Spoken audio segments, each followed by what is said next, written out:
I'm the kind of alcoholic that goes to jail. And I had not been to jail. I had not blown up a work relationship or personal relationship. I hadn't done something I couldn't take back. It was just a regular, ordinary day. I got up and went to an AA meeting. And it was like these little old ladies over at St. Henry's Catholic Church, and there were about 5 of them.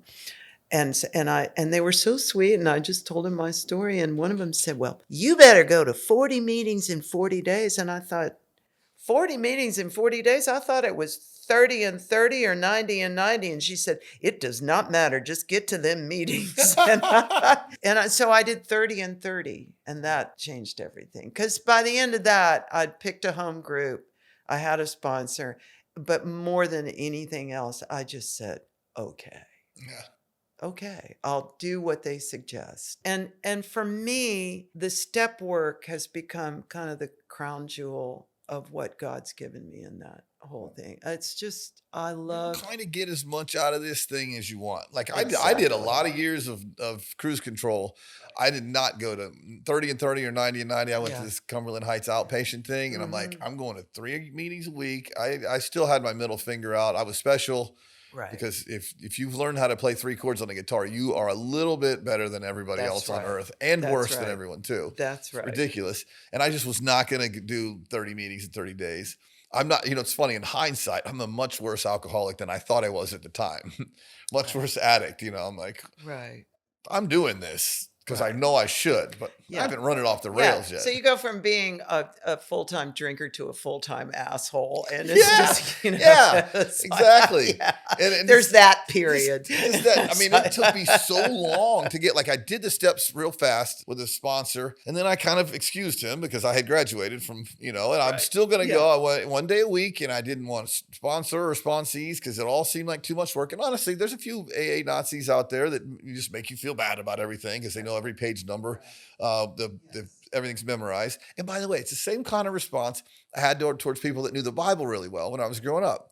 So the truth is, I'm a rebellious asshole, and there are people that want to offer me help, and I resist it because I think they're condescending me. Funny how you don't like to get disrespected at all, but I haven't done anything to earn anyone's respect. But I remember that 30 and 30, 90 and 90. I'm like, it's impossible. And now I'm the one telling people to do that because you can get as much as you want. It took me probably 6-7 years in this to start really getting the benefits, which was really not just doing the steps, but it's doing them as a sponsor with someone else. So you feel a little bit more responsibility. I better dig in and figure out what this means. And it's pretty miraculous.